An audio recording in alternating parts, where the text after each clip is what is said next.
Bonsoir, bienvenue sur Horreur à la carte. Partageons quelques histoires ensemble en explorant ce recueil et délectons-nous de cette angoisse. Si ce n'est pas encore fait, je vous invite à rejoindre la communauté en vous abonnant et en activant les notifications. Je vous invite aussi à noter dans les commentaires là où les histoires qui vous auront fait frissonner. Alors, installez-vous confortablement et commençons avec cette première histoire. La Viuda Negra. J'ai toujours été fasciné par les légendes urbaines, ces récits mystérieux et terrifiants qui se transmettent de génération en génération. J'ai passé des heures à les lire, à les écouter, à les partager avec mes amis.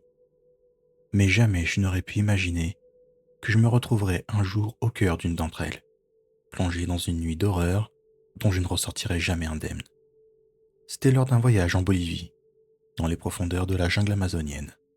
J'étais parti en solitaire, à la recherche d'aventures et de sensations fortes. Un soir, alors que je m'étais égaré dans la forêt, je suis tombé sur un petit village isolé. Les habitants, accueillants et chaleureux, m'ont invité à partager leur repas et à passer la nuit chez eux. C'est là que je l'ai vue pour la première fois. Elle s'appelait Isabelle, et elle était d'une beauté à couper le souffle. Ses longs cheveux noirs encadraient un visage d'une finesse incroyable, et ses yeux d'un noir profond semblaient percer mon âme. Je fus immédiatement subjugué par son charme envoûtant.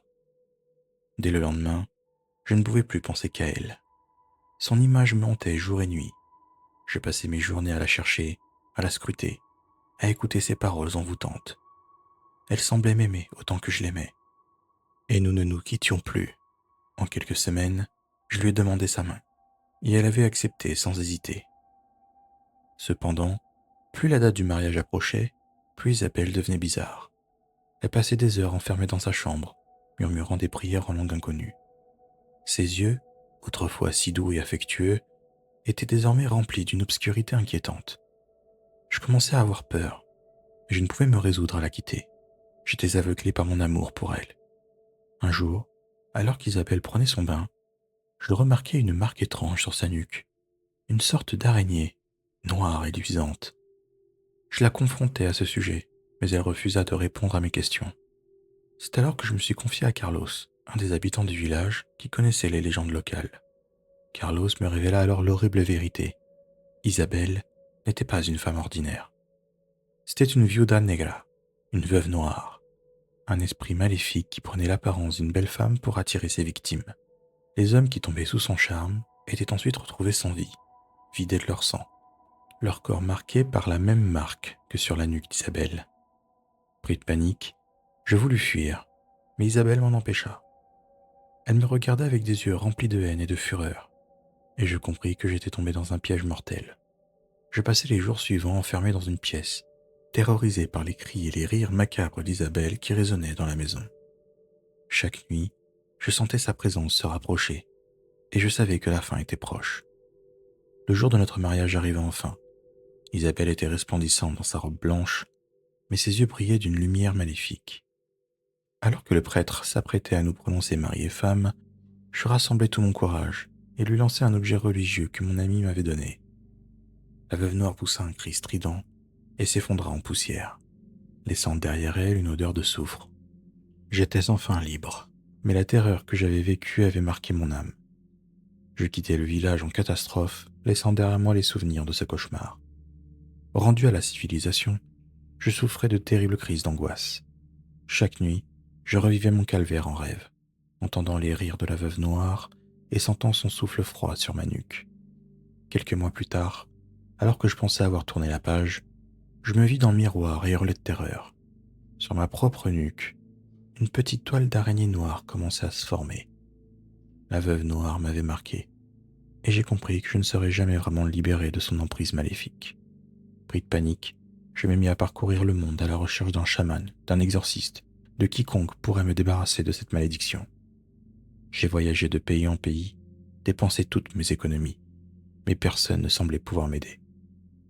Désespéré et au bord de la folie, je retournai finalement en Bolivie, au village où j'avais rencontré la veuve noire. Le village avait disparu. À sa place, il n'y avait plus qu'une vaste étendue de jungle dense et impénétrable. C'était comme si le village n'avait jamais existé, comme si tout cela n'était qu'un horrible cauchemar. Alors que la nuit tombait, je m'assis sur un tronc d'arbre, vaincu et résigné à mon sort. Soudain j'entendis une voix douce et sensuelle derrière moi. Elle me chuchotait des mots doux, des promesses de bonheur éternel. Je reconnus cette voix. C'était Isabelle. Lentement, je me retournai. Était-ce un piège? Une hallucination? Je ne savais plus. Mais une chose était sûre. Je ne pouvais pas échapper à la veuve noire.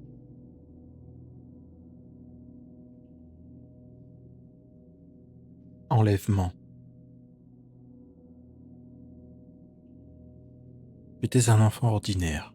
Je grandissais dans un petit village paisible, niché au cœur de la forêt des Ardennes.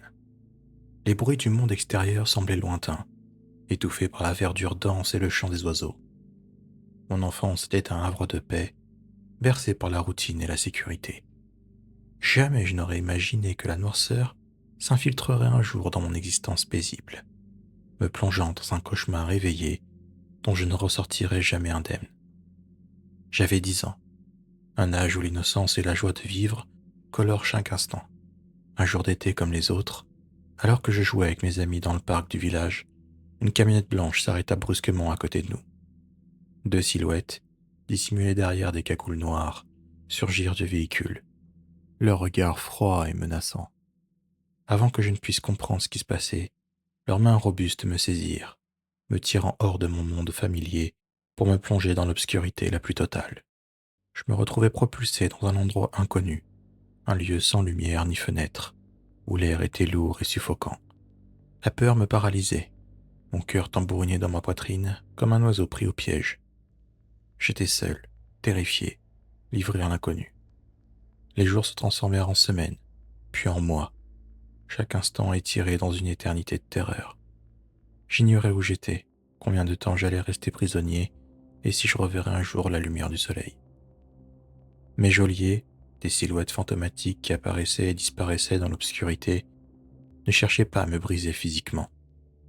Leur arme était bien plus subtile, bien plus cruelle, la maltraitance psychologique. Ils me bombardaient d'images d'horreur, de sons terrifiants qui résonnaient dans le silence oppressant de mon cachot. Ils me murmuraient des menaces, me disant que personne ne me retrouverait jamais, que j'étais condamné à une vie de solitude et de souffrance. Sous l'assaut incessant de la terreur, mon esprit innocent se fractura. L'espoir, la confiance et la joie de vivre s'évanouirent, laissant place à une noirceur insondable. Je n'étais plus que l'ombre de moi-même, hanté par les visions cauchemardesques et les voix qui me murmuraient des mensonges terrifiants. Malgré l'horreur qui m'entourait, une petite flamme d'espoir subsistait au fond de mon cœur. Je me raccrochais à l'idée de revoir ma famille, de retrouver la chaleur du soleil et la sécurité de mon foyer. Cette pensée me donnait la force de continuer, de lutter contre le désespoir qui menaçait de m'engloutir. J'observais mes geôliers, analysant leurs habitudes, leurs routines. Je guettais le moindre signe de faiblesse, la moindre faille dans leur système de surveillance. Je savais que ma seule chance de survie était de m'échapper. Jour après jour, j'élaborais un plan, aussi fou que risqué, pour briser les chaînes de ma captivité. Une nuit, alors que mes geôliers étaient plongés dans un sommeil profond, j'ai mis mon plan à exécution. Avec des outils rudimentaires que j'avais fabriqués à partir d'objets trouvés dans mon cachot, je parvins à forcer la porte de ma cellule. La liberté était à portée, mais le danger était toujours présent. Je me faufilais dans les couloirs sombres, retenant mon souffle, chaque pas me rapprochant de la sortie. Enfin, j'atteignis la porte extérieure. Je l'ouvris avec précaution et me précipitai dans la nuit noire. La forêt m'enveloppa de ses bras froids et humides. J'avais échappé à ma prison, mais la liberté avait un goût amer. Je ne connaissais pas les environs, et l'obscurité de la forêt était plus terrifiante que celle de mon cachot. Les bruissements des feuilles, le craquement des branches sous mes pieds, tout me faisait sursauter. Chaque ombre me paraissait menaçante, chaque cri d'oiseau un signal d'alarme. La terreur qui m'avait rongé pendant ma captivité ne m'avait pas quitté. Les images horribles s'incrustaient dans mon esprit, me hantant à chaque instant. Les voix de mes geôliers me chuchotaient des mensonges à l'oreille, me disant que j'étais perdu, que je ne sortirais jamais de cette forêt. La faim me tenaillait, la soif brûlait ma gorge. Je marchais sans but, mes forces s'épuisant à chaque pas. Les jours se confondaient dans les nuits, le temps perdant tout son sens. L'épuisement et la peur alimentaient mes hallucinations.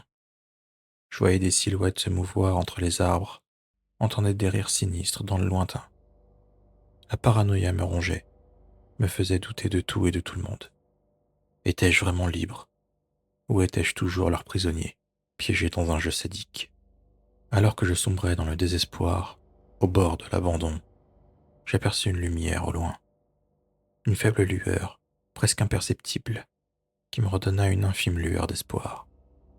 Je rassemblai mes dernières forces et me dirigeai vers la lumière, priant qu'elle ne soit pas une illusion. Au fur et à mesure que je m'approchais, la lumière se révélait être une petite cabane en bois.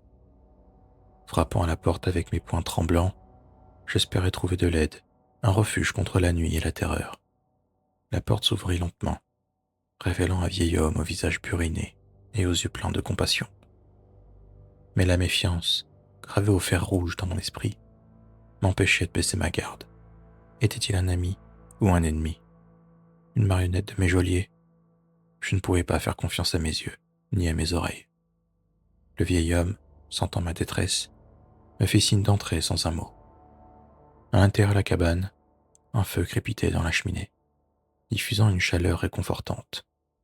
Il m'offrit de la nourriture et de l'eau, des gestes simples qui me parurent luxueux après tant de privations.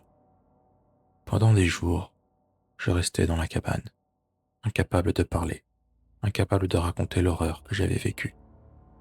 Le vieil homme s'occupa de moi en silence, respectant mon traumatisme. Lentement, mes forces physiques revinrent, mais les blessures psychologiques mettaient plus de temps à se cicatriser. Finalement, le vieil homme me conduisit à un village voisin. Le contact fut pris avec la police, et l'enquête fut relancée. Raconter mon calvaire aux autorités fut une épreuve en soi. Les mots me manquaient pour décrire l'horreur que j'avais vécue. Le regard sceptique de certains policiers, l'incrédulité face à des événements qui paraissaient trop atroces pour être vrais, me blessait autant que les sévices de mes geôliers. Des années ont passé depuis mon enlèvement. Physiquement, je suis en vie, mais la maltraitance psychologique a laissé des cicatrices indélébiles. Je souffre de troubles anxieux, de flashbacks et de cauchemars qui me replongent dans l'enfer de ma captivité. La confiance est devenue une denrée rare, la peur un compagnon de route permanent. Je suis devenu un revenant, un homme hanté par son passé. J'ai décidé de raconter mon histoire, non pas pour me complaire dans la souffrance, mais pour sensibiliser les gens au danger des enlèvements d'enfants et à la maltraitance psychologique. Si tu veux soutenir la chaîne, lâche un petit like, abonne-toi et active la cloche pour les prochaines vidéos. Sur ce, reprenons le cours de nos histoires.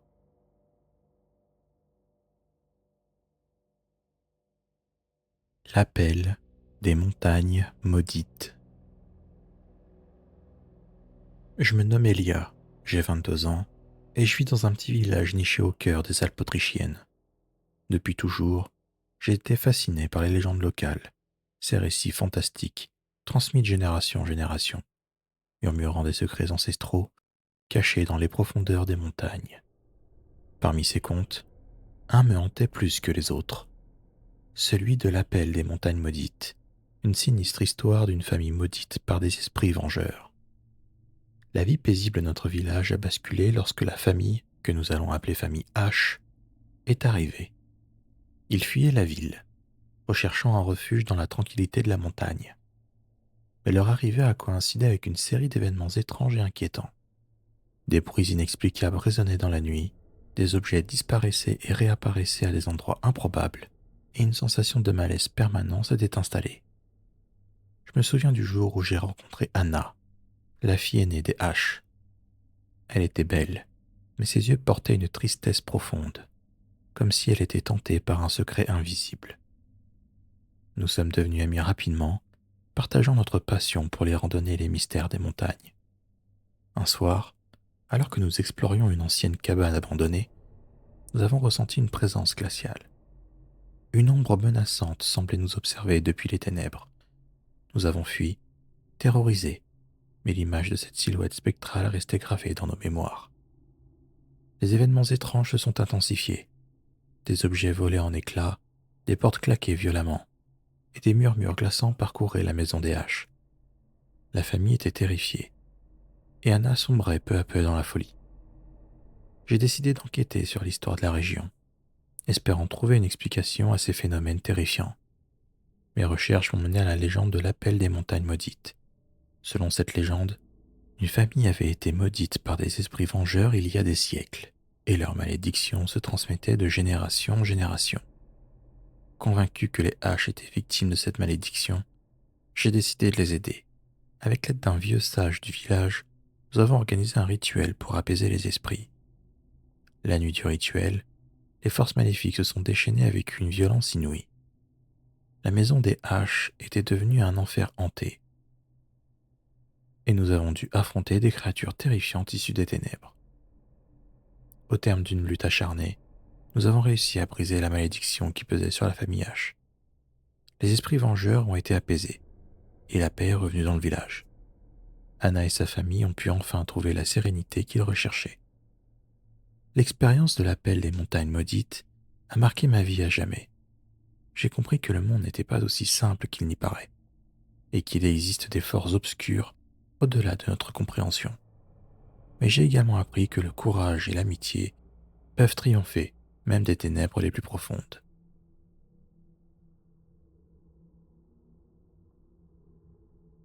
Nuit d'horreur à Brooklyn. Je m'appelle Liv, j'ai 27 ans et je vis avec ma famille dans une banlieue paisible de Brooklyn.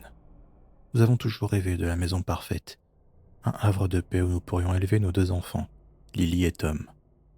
Et nous pensions l'avoir trouvé, niché au bout d'un cul-de-sac, entouré d'arbres centenaires et d'une pelouse impeccable. Ce soir-là, tout semblait normal, ou presque. Nous avions dîné en famille, savourant un plat de lasagne maison préparé avec amour. Les enfants jouaient dans leur chambre, et mon mari, David, feuilletait le journal du soir. Et une tension palpable flottait dans l'air, comme si un pressentiment funeste nous guettait. Soudain, un bruit sourd a brisé le silence. Un craquement, comme si une branche d'arbre avait heurté la fenêtre.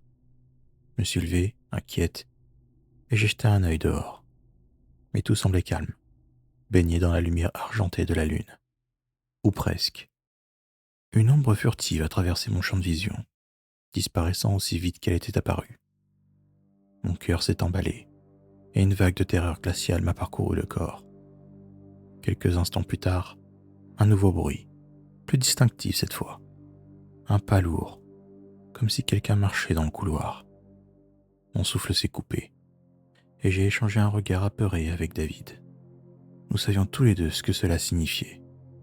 Des cambrioleurs, peut-être même pire. David s'est précipité hors de la cuisine, son visage pâle et ses yeux remplis d'effroi. Il m'a murmuré « Ils sont là, ils sont dans la maison ». Nous avons compris que nous étions en danger. Nous avons rassemblé nos enfants, terrorisés, et nous nous sommes réfugiés dans la chambre à coucher, barricadant la porte avec tous les meubles que nous pouvions trouver. Les heures qui ont suivi ont été les plus longues et les plus terrifiantes de ma vie.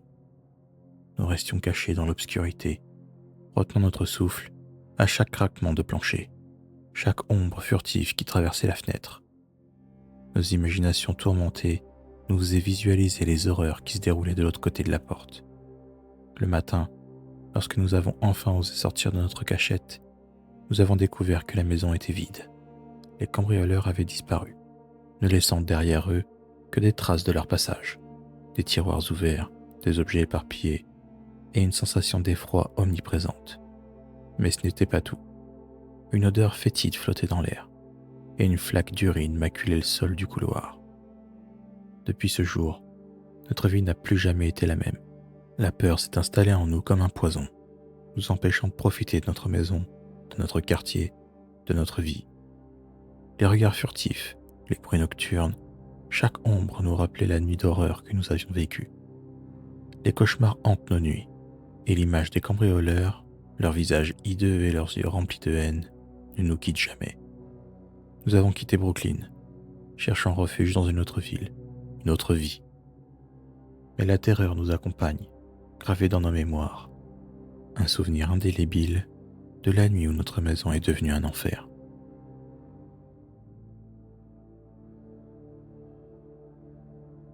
Fiancé, possédé. Moi c'est Alex, et je vis avec ma fiancée Chloé dans une petite ville paisible. Nous nous sommes rencontrés à l'université, et nous sommes tombés fous amoureux l'un de l'autre. Il y a quelques mois, nous avons acheté une vieille maison victorienne à la périphérie de la ville, rêvant d'y fonder une famille. Mais notre rêve s'est rapidement transformé en cauchemar. Dès notre arrivée dans la maison, nous avons ressenti une étrange sensation de malaise. Des bruits inexplicables résonnaient dans la nuit, des objets disparaissaient et réapparaissaient à l'autre bout de la maison, et une sensation de froid glacial nous accompagnait constamment. Chloé a été la première à être touchée. Son comportement a commencé à changer. Elle devenait irritable, distante, et ses yeux se remplissaient parfois d'une obscurité inquiétante.